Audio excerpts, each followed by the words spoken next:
అందరికీ నమస్కారం. పండుగలు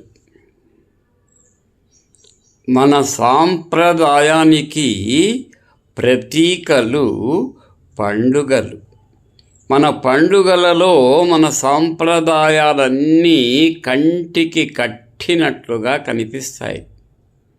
ఎంత గొప్ప సాంప్రదాయం కలిగిన దేశం మనది. ఇతర దేశాలు మన దేశాన్ని చూసి వాళ్ళ సాంప్రదాయాలు మార్చుకుంటున్నారు ఈ రోజుల్లో. ముఖ్యంగా పండుగలు కుటుంబం అంతా బంధుమిత్రులతో సంతోషంగా జరుపుకునేవే ఈ పండుగలు. ప్రతి పండుగ వెనుక ఒక ముఖ్యమైన కారణం ఉంటుంది. సెప్టెంబర్లో వినాయక చవితి.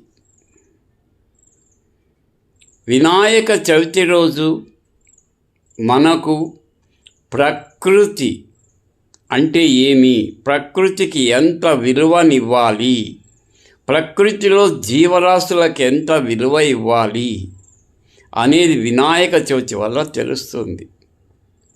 వినాయకుని వాహనం ఎలుక. ఆయన కడుపు చుట్టూ చుట్టుకున్నది పాము.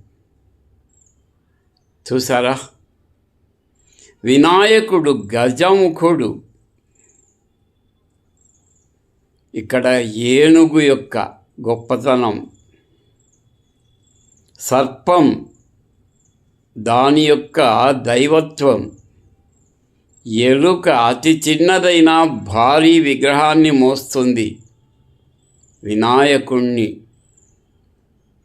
అంతేకాదు, ఆ రోజు సాంప్రదాయ వంటకాలు, పిండి వంటలు రకరకాలుగా. ఉండ్రాళ్ళు అంటే వినాయకునికి ఇష్టమనే పేరుతో మనం ఉండ్రాళ్ళు మొదలైన వంటకాలు చేస్తాం. ప్రకృతిలో దొరికే గరిక ఆ రోజు వినాయకుని ముందు ఉంచి పూజ చేస్తాం. మామిడి తోరణాలు కడుతాం, తమలపాకులలో తాంబూలాలు పెడతాం. ఎంతటి సాంప్రదాయం! తరువాత దసరా పండుగ, ఆ తరువాత దీపావళి పండుగ, సంక్రాంతి పండుగ, ఉగాది పండుగ. ప్రతి పండుగ వెనకల మన యొక్క భారతీయ సంస్కృతి ప్రతిబింబిస్తుంది. తరతరాల వారికి అందించేదే ఈ సంస్కృతి